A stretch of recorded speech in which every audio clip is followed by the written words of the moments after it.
to use Google Meets. Down at the bottom of your screen, you have the little microphone icon, and that will help you mute or unmute yourself.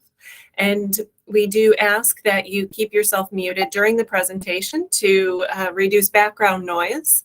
Also, right next to that, the little camera icon helps you turn your camera on and off. There again, if you turn your camera off, there will be fewer visual distractions on the screen, and it will also increase your bandwidth, so the presentation will run more smoothly for you.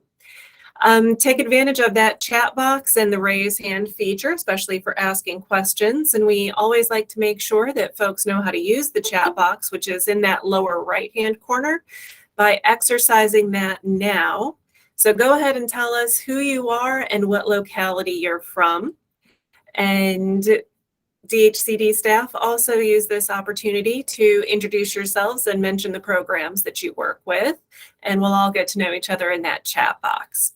You can also take a look at the attendees icon and see who else is in the room.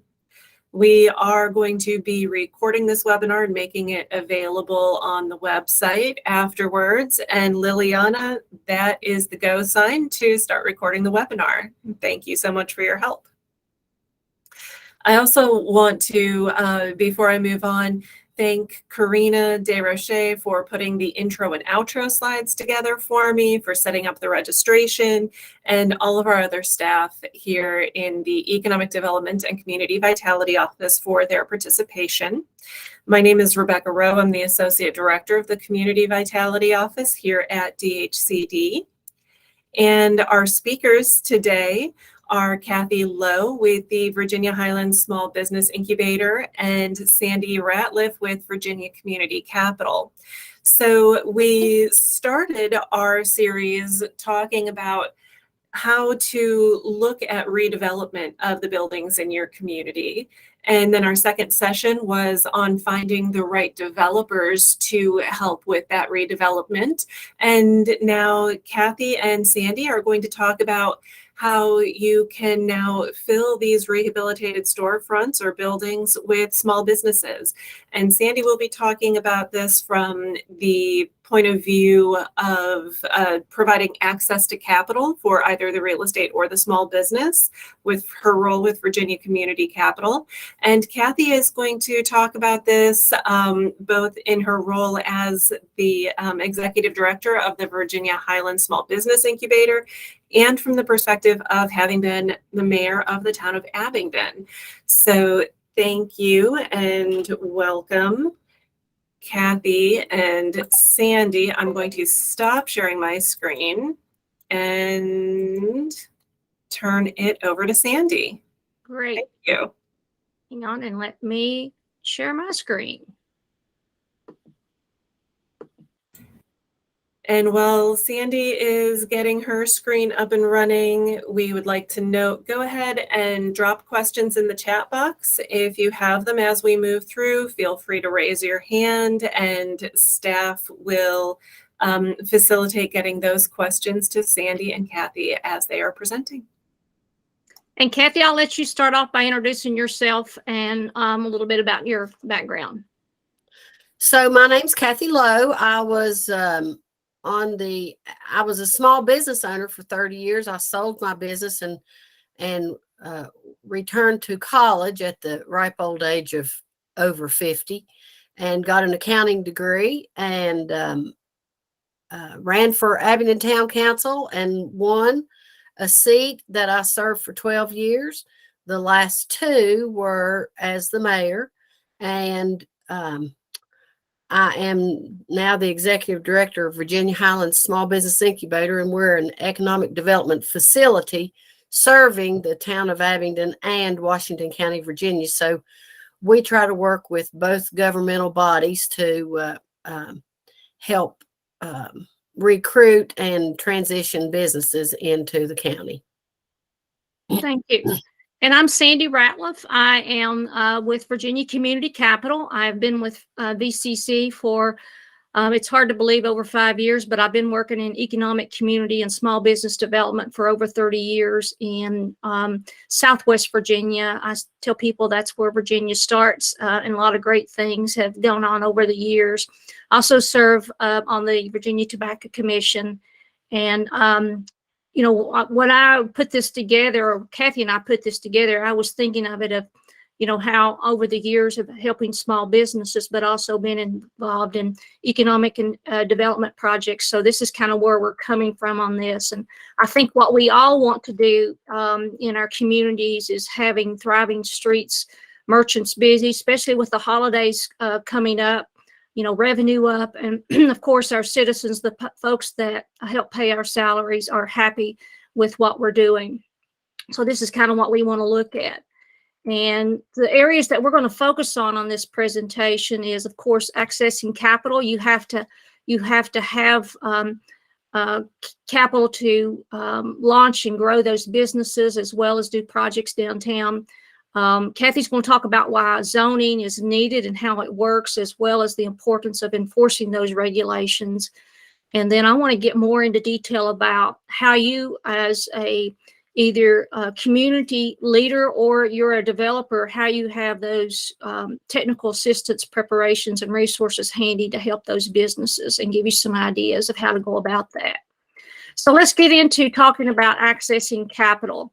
If you're not familiar with Virginia Community Capital, we started in 2006 with the help of that time Governor Mark Warner, who saw a need for some gap financing in Virginia and helped us to generate the first $15 million investment to start Virginia Community Capital. And we focus on three main areas. That's impact, lending, and investments.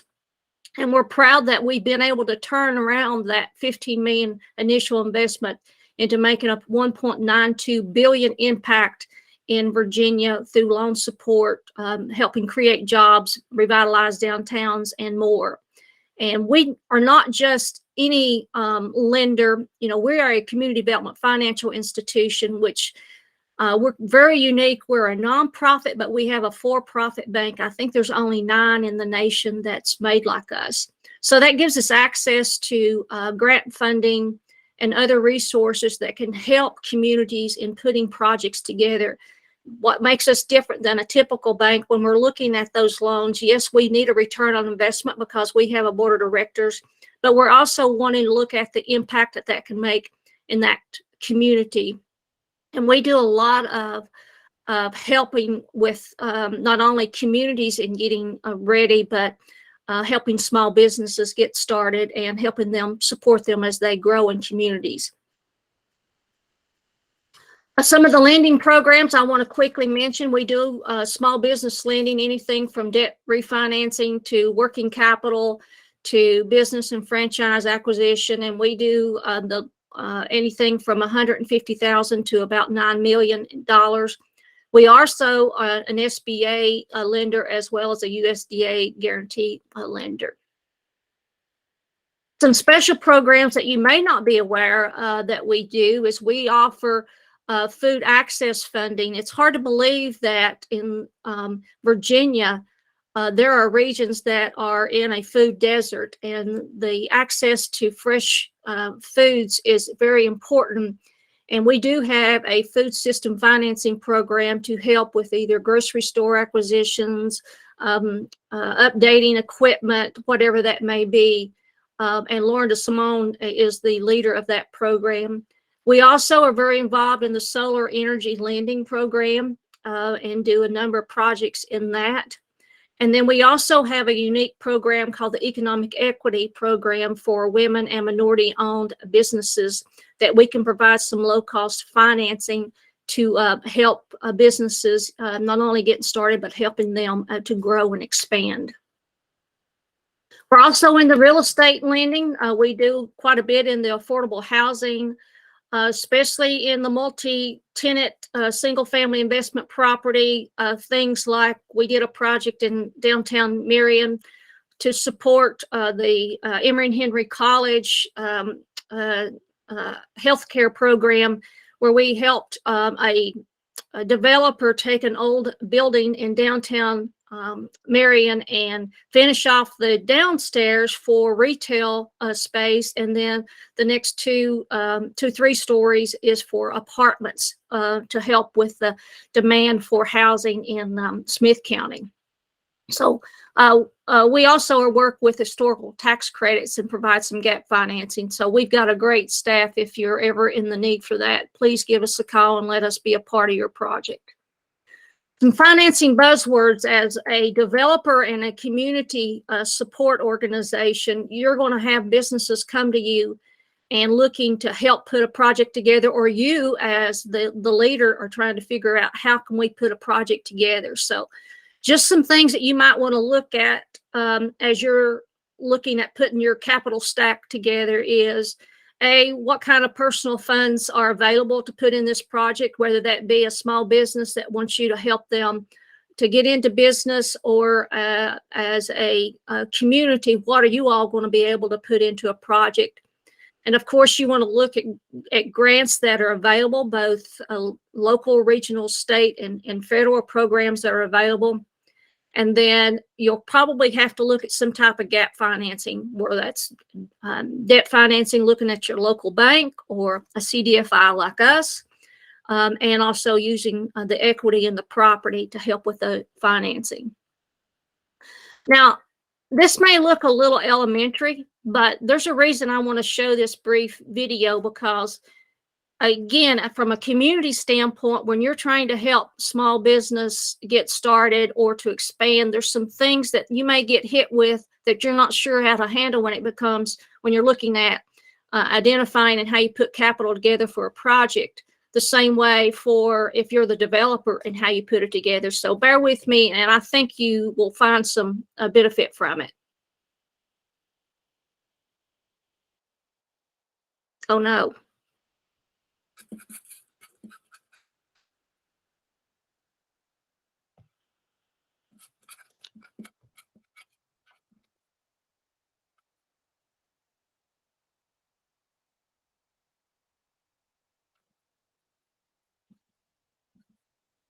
Most young companies need money, which may or may not come as a big surprise, but they do. The number one source they get money from is from their own savings, whether it's a few $100s or even thousands of dollars. That's what we tend to tap first. And a lot of companies don't get money from any other place. They get money from their own savings.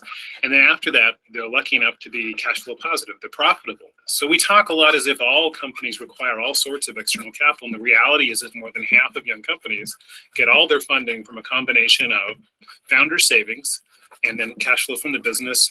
And we're out of here. Next up on the list is another one that catches, I think, people by surprise, and that's credit cards. Almost every young company you can think of, to one degree or another, was funded on credit cards. And it is the single largest source of capital for young companies after founder savings. And then the next place where they tend to get money is from friends and family. After I've tapped out my credit card and I've used up all my savings, I turn to people I know and say, hey, will you help me? And that's the third biggest source of capital. And then the next place is banks. And the banks are a totally weird situation, because with banks, they get a lot of attention, but they actually fund very, very few young companies. But it's not their fault. You have to think about the way bank lending works and how shareholders want banks to lend. They want them to lend money against secured assets. And young companies don't have any security. They have nothing to secure it against. And the joke in the industry is you can get all the bank funding you want as a startup as long as you don't need it. And then the last piece is venture capitalists. They get the lion's share of the attention, which in some ways is warranted. You know, your Googles and Apples and FedExes and many others all have venture capital money inside of them. But the reality is, and this is from Kaufman Research, less than 20% of the fastest growing companies in the United States took any venture money. And that's not because the VCs wouldn't give it to them. It's because they didn't want it or didn't need it, because they had all those other sources. I don't need money, and I certainly don't need money on these terms. Because, you know, venture capitalists, unlike banks, they don't lend against secured assets. They give you money in exchange for shares. So they take some of your company away. So my answer is if you don't need it, definitely don't get it. There's no question the venture industry has become staid. The irony is it's intended to fund disruption, and yet it's an industry that had become complacent. And interestingly, over the last 5 or 6 years, we've seen the emergence of other mechanisms for funding, like AngelList, like these kinds of peer-to-peer funding sources, as people increasingly provide capital in smaller amounts, but more people doing it. directly. Having said all of that, though, venture capitalists are hugely important for those young companies that don't have access to bank money, but are growth companies. They have the prospect of being a $5 million or a $10 million company in a couple of years, and they need that growth capital to get there quickly. So it's a race. And the way you play the race is by getting money from people like venture capitalists who give you the money so you can compete with other people who are racing as fast as you are. If you can run a company off cash flow and some combination of credit card, your own savings, and friends and family, Bob's your uncle. Run. Keep all the equity, because there's no better thing than being in full control of your own destiny.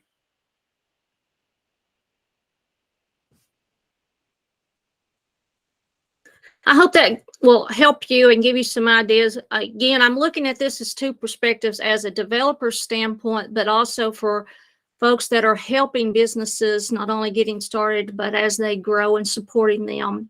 So, the basic questions that you, if you're supporting and how you're putting a project together is, first of all, is how much money is going to be needed for the project. And sometimes it's good, especially with the price of materials and so forth, is to be a little high at the very beginning to make sure you can cover everything.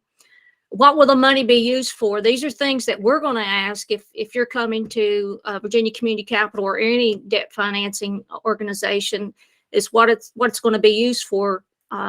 What's the risks and the benefits? And no matter what you're doing, you're going to have those risks.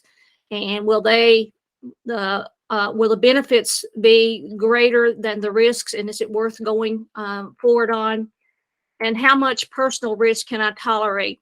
One of the things that I have learned over the years, when I pick up the phone and someone says that they're looking for money, and I ask, well, how much do you need? Well, how much will you give me is their answer. The red flag comes up. But when I ask them how much they want to put into it, they want somebody to, first of all, they're looking for a grant. Good luck with that.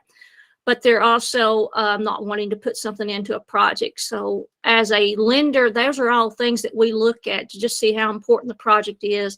And again, I've been around long enough working in industrial development too. I know how it works in when you're recruiting industry too.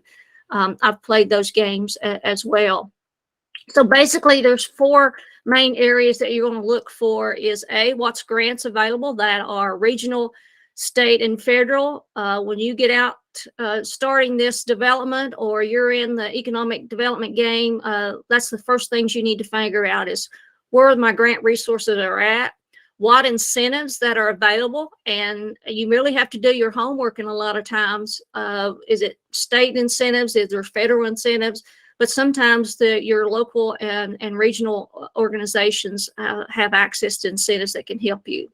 And of course, debt financing, what's available and what's the rates. And those rates are changing almost weekly. And you've got to keep up on that as you're putting packages together in the market that we're in.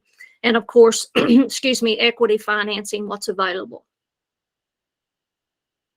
And now I'm going to turn it over to Kathy, and she's going to share with you about working with projects from a local standpoint. Kathy, take it away.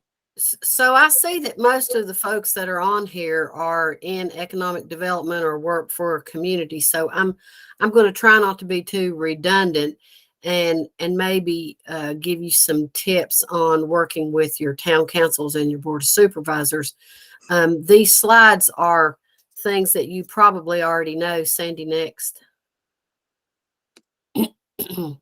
So as you know, that the economic development goal of a municipality is where you have to start as far as development is concerned. The counties have IDAs, the towns usually have economic development departments that sometimes are blended with tourism departments. One of the questions you have to ask yourself is, does the municipality have a Main Street organization?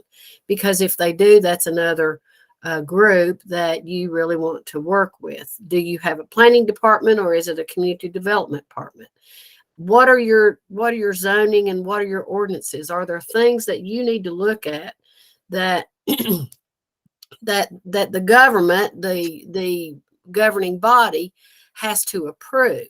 So, some of the things that are worth spending some time on are your comprehensive plan, the condition of your streets and the infrastructure in your community, and the ordinances and how they affect areas that you are interested in redeveloping. I will tell you that the town of Abingdon, I think it was maybe 2016, we decided that we needed an economic development. We had an economic development authority, but it was put in place for a hospital to be built, for them to get a certificate of need and to do bonding, and it had been dormant. So we decided that we had a lot of buildings on Main Street and in the community that were empty, and we didn't really have a group of folks that were working with those people.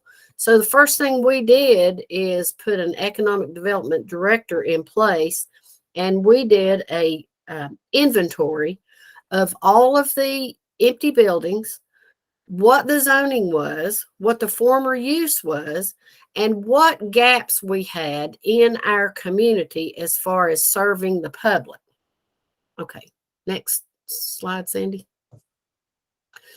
So when you're working with a developer, of course, most developers know this, and anybody that works for the government knows this, but I'm not sure that everybody winds up being on the same page. If somebody wants, I don't know, for instance, somebody that wants to open a business at Virginia Highlands Small Business Incubator, the first thing they have to do is go to the town of Abingdon and apply for a business license. And that business license is not automatically written. It goes first to the community development director or planning director, and they research to see if that fits the zoning of that area. And so if you go through the steps properly and you start where you need to start, it's not so painful. But I hear all the time, and I just heard in a council debate last night, the town of Abingdon's hard to do business with. Well, I'm not sure that's true. I think what is difficult is people come up with an idea, they want to do something, and they go to somebody to get that accomplished. And a lot of times, let's say you go to the building permits department, they're going to say that's not where you go. That's not where you start. That you have to go to this person or you have to go to that person. And people get frustrated with the process. So the town did try to streamline that. And like I said, the town of Abingdon put somebody in place, and her job is to work with all the businesses and all the developers and send them to the right place. On our website at Virginia Highlands Small Business Incubator, we have all the economic development contacts. So in some of that is purely a document that you could put together that the first point of contact hands out that says, here are the steps. This is what you need to do. Here's the person that you contact. Let me know if you need help. A lot of times, it has to do with just a matter of communication. Now, the community's comprehensive plan is very important, as well as the zoning and the ordinances. I can tell you that we had a situation where they tried to use the folks that, didn't want any development, wanted to use the comprehensive plan against the governing body. So, it was a long, drawn out, hard situation. We all got through it, but it was a very big learning curve. The thing that happens more often than not is if somebody gets said no to, they go right straight to whoever's on their governing body and ask them to intervene. If you, as a community development director or planning director or IDA or whoever, if you see that there's a problem with a zoning that is an obstacle for development, please take the time to look at that. make a recommendation to the town manager or the county administrator. Ask them to communicate with your town council. But, you know, folks generally will try to go around any employee and try to go to the top. And I'm sure you've all seen that. And, you know, that's just not what a town council or a board of supervisors is supposed to do. They're supposed to set policy. So if there's something wrong with the policy, as a director of economic development, you know, you would be doing yourself a favor if you see what's wrong with it and you make a recommendation to your local governing body. Sandy. So again, economic vitality, and we all know this, that you have to focus on where is the capital. On a weekly basis, I get at least 2 phone calls a week. I need grant money. Well, you know, it's easier for me because I'm not elected anymore. It's easier for me to say, I'm sorry, I don't know of any grant money unless you're going to invest $1 million. But here's what you can do, you know, and I try to walk them through the steps of what they're looking at, where they're looking, what they, you know, what their idea is. And I try to connect them to the right folks, because we all do want new development. We all do want improved downtowns. And so, you know, it's our job to take that extra step to help them help the community. So, you know, grant money's not there. However, some communities have opportunity zones. The town of Abingdon does not. Some communities have enterprise zones. The town of Abingdon does. Some communities can get funding from the Tobacco Commission. But again, the Tobacco Commission accepts those grant applications from communities. And so either cities or counties are the folks that make those applications, because when I was on the Tobacco Commission, and Sandy can answer this better than I now, but the community had to sign off on that grant to say, yes, we are in favor of, no, we're not. And oh, by the way, if they don't, you know, do the proper things, we refund the money. So probably there's probably still some kind of, in place for that. So, you know, I'm not going to go through what opportunity zones and enterprise zones are, because I feel like almost everybody on here is familiar with all of that. Sandy, next. New market tax credits and historic tax credits. You know, the town of Abingdon, again, has a historic district, and on the outside of that historic district is an overlay district. If you want to do development in the historic district, you go to the Historic Preservation Review Board, even before you go to the Planning Commission. If you are in the overlay district, you submit your plan to the Planning Commission, and they try to make sure that you are in compliance. There are some special uses in those districts, but not, you know, not a lot. So again, it's very important that those guidelines are updated and communicated properly. There are historic tax credits.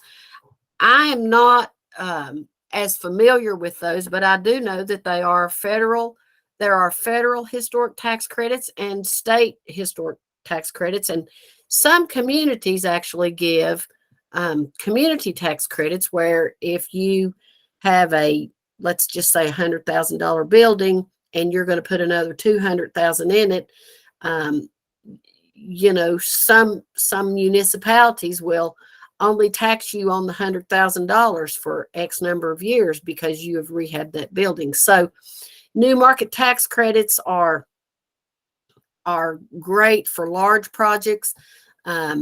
because they give private investment a income tax rebate. So, if you don't know what those are, again, your economic development director, your industrial development authority, or frankly, Google will give you a overview of what that is and how to find out more information about it. So, if you're doing your job well, you're going to be the person they go to. I hear on a regular basis how wonderful they think the economic development director is in working with the community.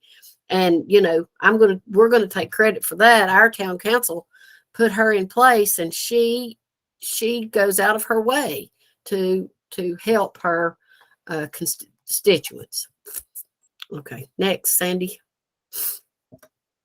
Design's easier in a community, but again, the comprehensive plan, not the zoning ordinances, but the comprehensive plan is very important when you're designing downtowns and other areas of town, because that's where they've had community input on what they want to see the future of their town look like. So, pay attention to the comprehensive plan and how it fits with the zoning ordinances. Sandy. And of course, catalyst strategies. And they fall into two broad categories, that whether they're customer specific or whether they're industry or product specific. Again, those strategies are generally in your comprehensive plan, and they're very important to a community. You don't write those comprehensive plans just because the state requires you to do it. That you write those comprehensive plans because you have a future vision of your community. So pay attention to what's already in place and work with your developers or even your small businesses to help them design what they have in their mind to what the community is looking for. Because that we all need help with our ideas, and the best way to get that help is to work with the policies that are already in place. Sandy. And so again, on our website, we have all of the economic development information that anybody in Washington County or the town of Abingdon would need. We don't have what Glade Spring or Damascus wants, but we do have their contact information. So if you are in charge of a facility like ours, or if you work for the governing body, I encourage you to go to our website and take a look at those documents and what we try to provide for the community. And maybe your communication is just a matter of putting that information together for your developers and for your small businesses and for your Main Street programs. Thanks, Kathy. Great tips, and I hope that's helpful for everybody. Just continuing on, for anyone that's on this call that knows me, that I've been very passionate of helping businesses get started, and especially most of my career has been all in Southwest Virginia. But, as a community leader, or if you're even a developer, there's some things that can help you to be prepared for should you have questions and someone drop in on your office and said, I need help. And we're all busy sometimes, and you don't have time to stop everything and help. But there's some things if you can have ready. For example, what's the business license requirements in your town, city, or county? Another thing that I have heard questions from people is, who do I contact regarding utilities, whether that be municipally owned, or if it's the AEPs or the Dominion Power, who's the point of contact for those, as well as what taxes are required of your business and how do you register. And of course, if it's going to be a business located in your building or in your community, they're going to most likely, in a lot of cases, have to have professional occupational license. And if that's needed, you need to direct them to DPOR's site to get registered. And I can't speak enough about Virginia Small Business Development Center Network. What a great group. And they're in almost every community college and touch every region and county in some way, shape, or form, providing support in Virginia. And they are a host of information and help, as well as if you've never reached out to SCORE.org. Both of these programs are SBA projects and funded. But SCORE.org is a great resource. If somebody comes and says, you know, I want to start a business. Well, we always say, have you developed a business plan? Well, no. How do I go about it? Just direct them to SCORE.org and let them look at sample business plans, as well as sometimes that someone might come to you and say, okay, I'm ready to expand my business and I'm thinking about developing a franchise. Instead of me taking all the capital and having to come up with everything, how about if I franchise my business as a way to expand? Well, you know, like a lot of us, we probably never knew how you go about franchising your existing business. But if you go to SCORE.org, a friend of mine did that. He had a hot dog stand in Bristol, and that's the way he wanted to grow his business, to kind of keep control of his resources. And he went to SCORE.org, put in what he wanted, and asked to speak with a counselor. These are people that volunteer their time. They could be either retired or existing executives and business people. And he connected with a SCORE representative who, come to find out, was a key in helping Taco Bell and Burger King franchise their developments years ago. And within 45 minutes, they had walked him how to go about franchising his business. And he did do that. And the person that franchised, that he sold the franchise to, ended up buying him out, and he was able to go on to other things. So that's a resource. Some of those things is good to know. And also be in tune with what funding resources are available. There's local, whether that be, you know, your IDAs, EDAs have, you know, revolving loan funds.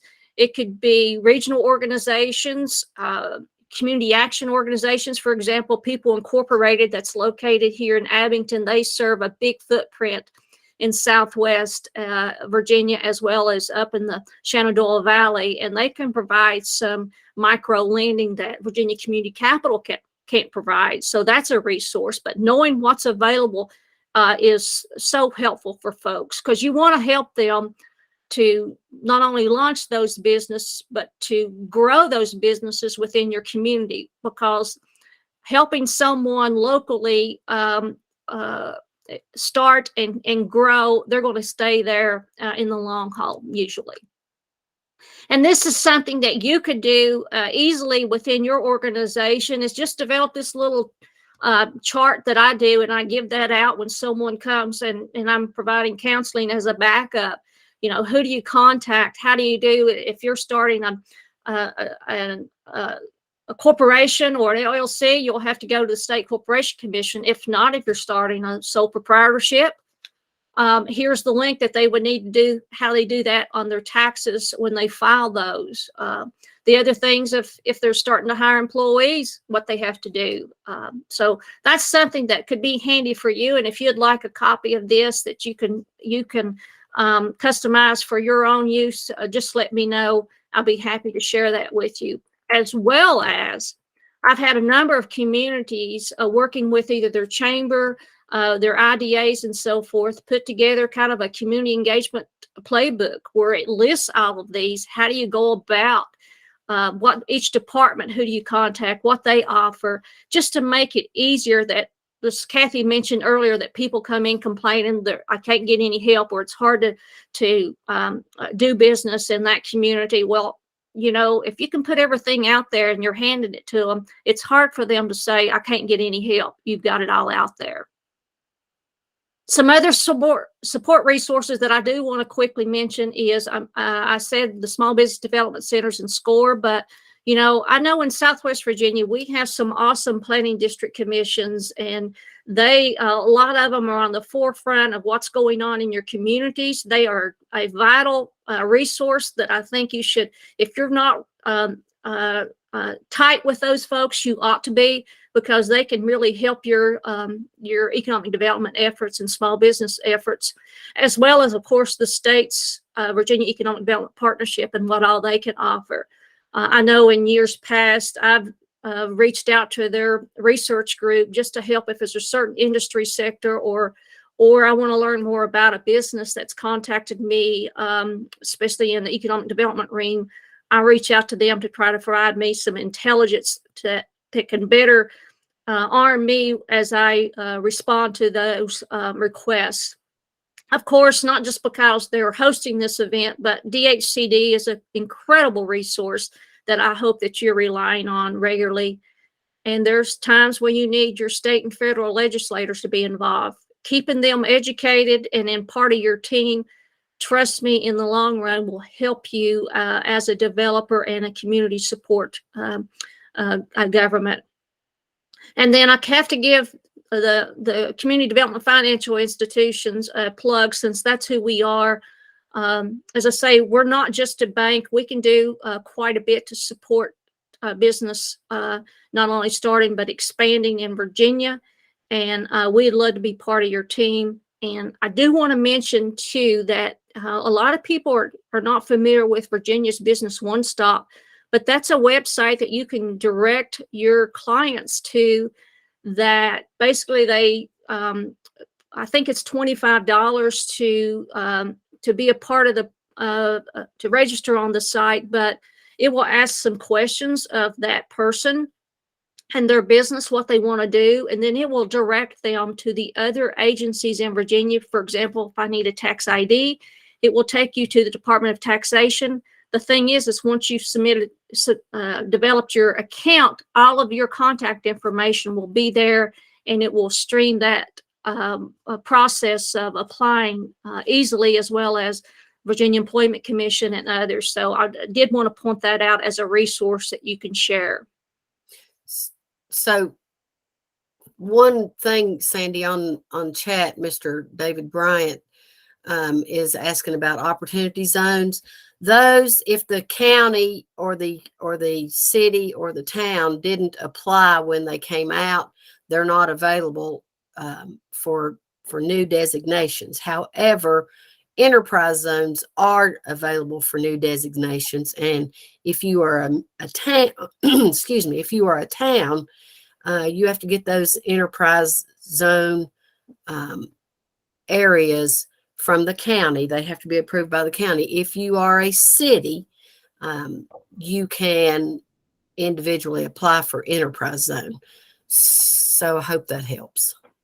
Well, I'll jump in about enterprise zones as well. So unfortunately, the state is not designating any new enterprise zones at the moment, but where those zones are existing, you can be in touch, excuse me, with the local zone administrator and talk to them if they are, your upcoming project, let's say, is within a jurisdiction that is served by that enterprise zone, they may be able to shift their boundaries to bring your project within that zone. But that would be a conversation to have with the local zone administrator. And David, again, I'll make sure that Tori McGowan reaches out to you. He is the program manager for Enterprise Zone in Virginia. Great. Lots of ins and outs. Yes. And as a developer and a community support organization in government, a lot of times you want to help those businesses grow. And part of that is helping them to grow professionally. And I wanted to point out this resource that's available. This is something that Kathy and I and the Washington County Chamber and the town of Abington started. It's hard to believe 10 years ago, as a way to support folks that competed in the Washington County Business Challenge. And this is a challenge that we've been doing that the county, Washington County administration, the Industrial Development Authority and the town of Abington have contributed and created the good portion of the award funds to do this program, as well as we get private sector businesses and organizations to contribute. So each year we're doing a 6-week program to help folks in getting started and expanding, that they can win, you know, $5,000 or $2,500 or $1,000 that they can help them start and grow those businesses and develop skills. But we didn't want that 6-week to end there. And so we started doing what we call new knowledge sessions that we have every other week. Actually, as we're presenting this session, I have a colleague of mine leading a new knowledge session on Zoom right now, talking about cybersecurity jobs. But there's over 170 videos that are available on demand from every subject that you can think of. You can see that we did QuickBooks. We've done a number of sessions on that, a lot of social media. Just a few weeks ago, we did one on food financing, how our organization program works. Coming up in early November, or as my niece used to say, no remember, is a big thing that's happening in Southwest Virginia is Airbnbs, some short-term rental properties, because our tourism is growing, but the need for lodging is also growing in demand. And we have properties that are sitting empty that owners can put a little money into it and get a good return on their investment by having Airbnb. So, and that's some workshops that I've done over the years too, is how do you become an Airbnb and how do you invest in your property? And Sandy, can I say one more thing about that? No, you can't, but go ahead. So, you know, like I said, I see a lot of folks here that have big jobs, that lots of things that they have to do for their community. The reason we have been so successful is that we partnered with, like I said, the chamber. We partnered with Sandy's organization. And, you know, you and your department and your 2 or 3 folks that you work with in your department can't do all the work. And so partnerships in communities are so important to create and develop strategies that are helpful for your community. So, you know, look at who you can partner with and some of the things you can do with them.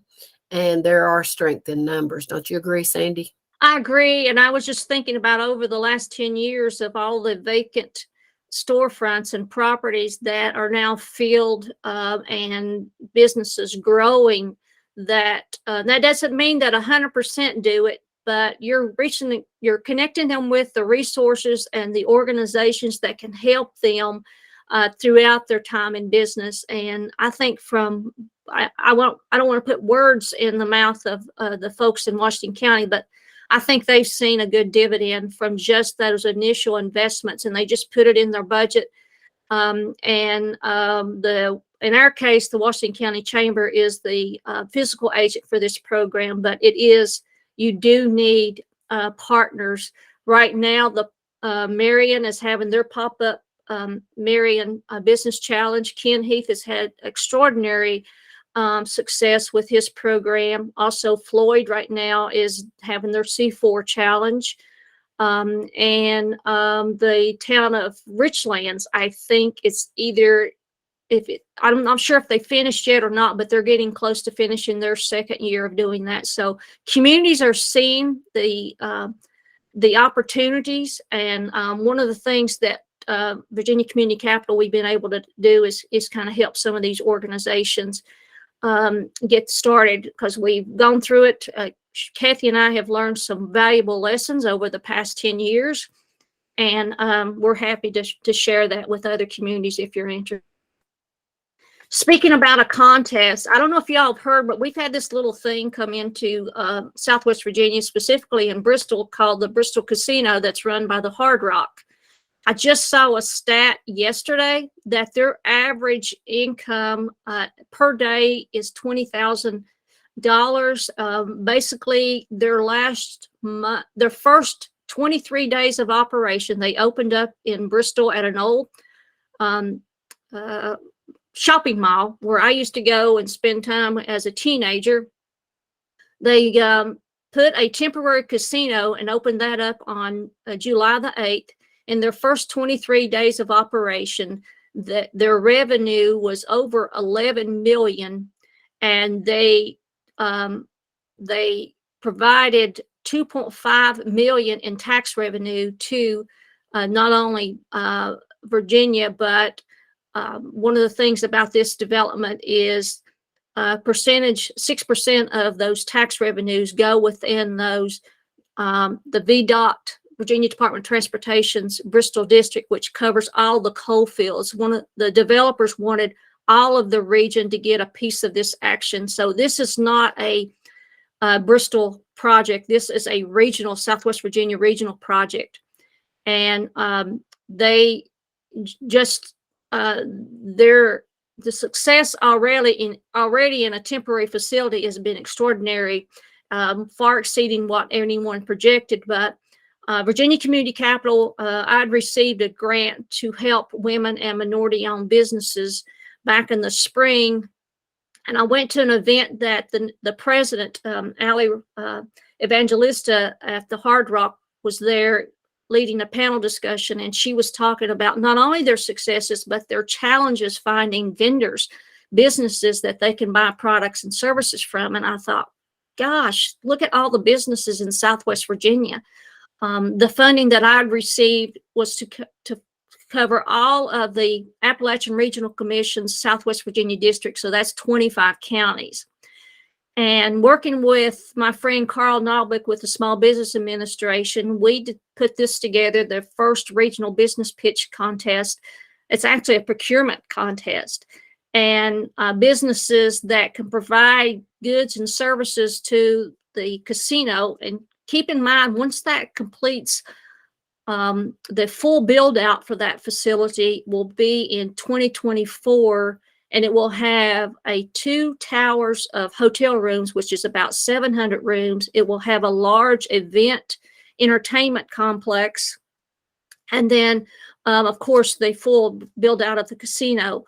To me, that's going to be a mini city, and they need everything from limousine services to food products to construction and so forth. So in order to help our women and minority-owned businesses, we put this challenge together. And I welcome you. If you've got folks in your area and you're within the ARC footprint, deadline is Friday, but this is a tremendous opportunity for them to not only sell to the Bristol Hard Rock, but they can sell to all the Hard Rocks, both national and international.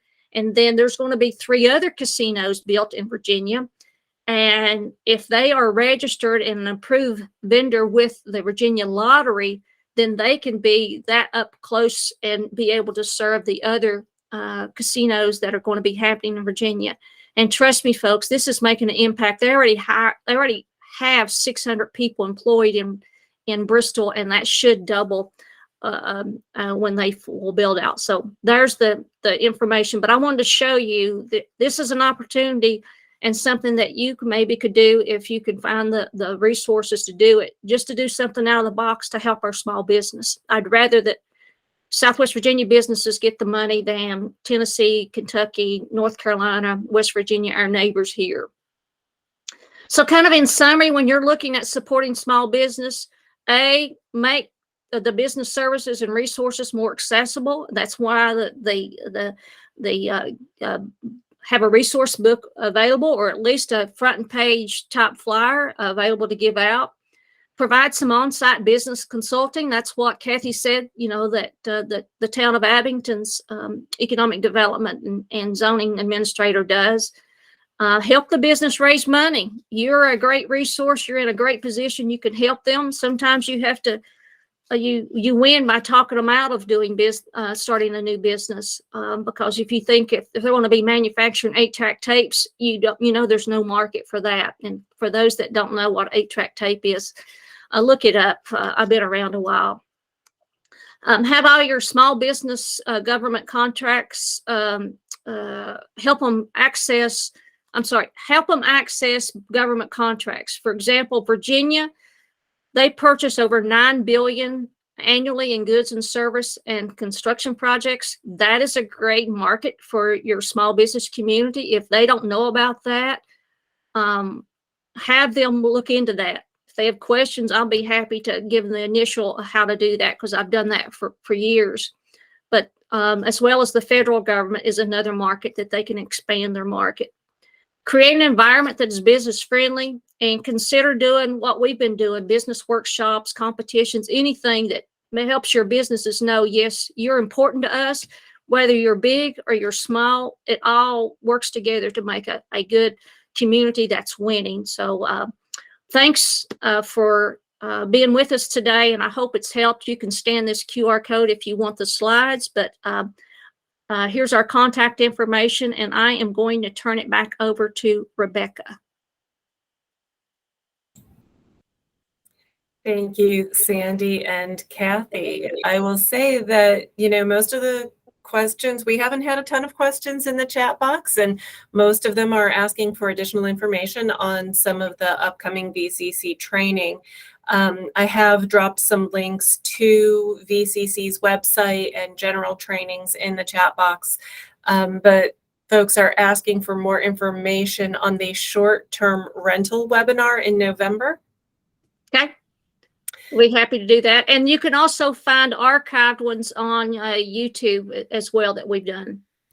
Yeah, VCC has just a treasure trove of online trainings. The ones that are coming up look great, and those that they have completed, just as Sandy said, you can find those online, and they're very helpful.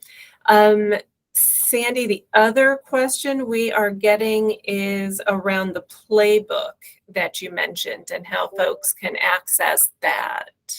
Yeah, I found it, the sample online. You can go there. Years ago, I fixed one. I don't even know if I still have it, because that's been a number of computers since then.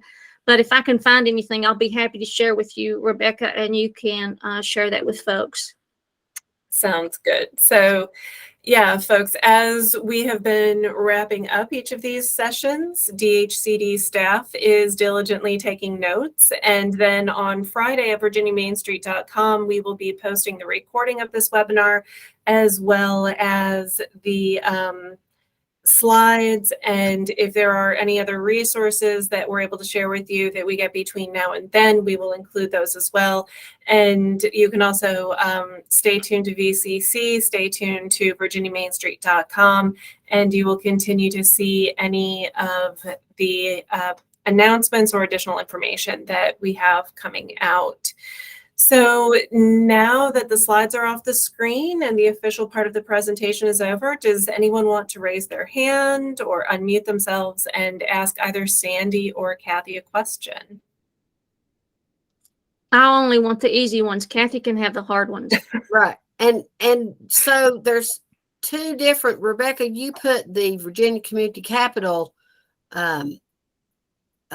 contact up, but the Airbnb that we're getting ready to do in November can be signed up at vastartup.org. Isn't that right, Sandy? That's correct. That's a whole different series than Okay. Virginia Community Capital. That is the New Knowledge series.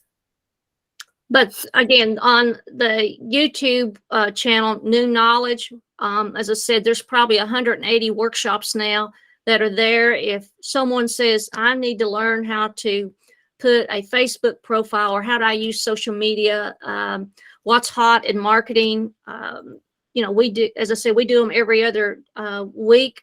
They're on there and they're offered it on demand. So, take advantage of that and send folks there. Right. And that channel is New Knowledge, not, I think if you scroll down on that VCC page, the New Knowledge series links are there.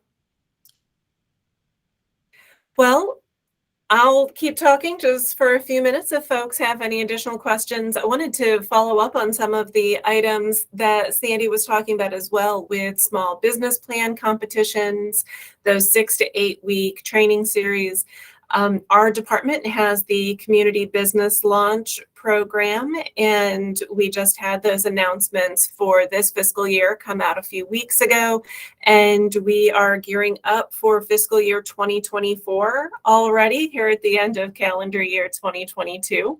So I dropped that link into the chat box as well. If anyone is interested in learning more about CBL, definitely check out that website, be in touch with us, and in, let's say, late winter, we will be doing our How to Apply webinar on that, as well as all of our other grant resources, Industrial Revitalization Fund, Virginia Main Street, and any other resources that the General Assembly sees fit to provide us with. Any questions from folks, or everyone is just so thrilled with the information and they're already off and running watching Sandy's YouTube videos? Now, I will say, if you're looking at wanting to do a business competition, really home in on those rules and guidelines, because something about money brings people to, and they can figure out a way to get around the rules and try to get something for nothing. So as I said, Kathy and I have a lot of experience, and I want to make sure you know that. But I just appreciate the opportunity. You know, I love what I do in helping businesses and communities in not only Southwest Virginia, but in Virginia. You know, there's so much opportunity that is available here in this Commonwealth to help our businesses. And I think it's our job to connect those resources to the people that need them. So that's what we focus on. All right, well, seeing and hearing no one, I guess you're getting 24 minutes back, Sandy and Kathy, because you were just so efficient. So thank you so much, everyone, for being here. And I will also mention, let me share my screen real quickly for one final slide and announcement. So coming up on October 27th, our microfinance division will have a webinar on how CDFIs can close the wealth gap by supporting small businesses. So more along the veins of what Sandy was talking about with VCC being a CDFI. We'll be hearing from more CDFIs here in Virginia about some of the different programming that we have going on. So thank you so much, everyone, for joining us. Thank you so much to our team here at DHCD and our partners and communities that have joined us. Thank you, Sandy and Kathy, and we'll see you all at the next one. Goodbye. Bye.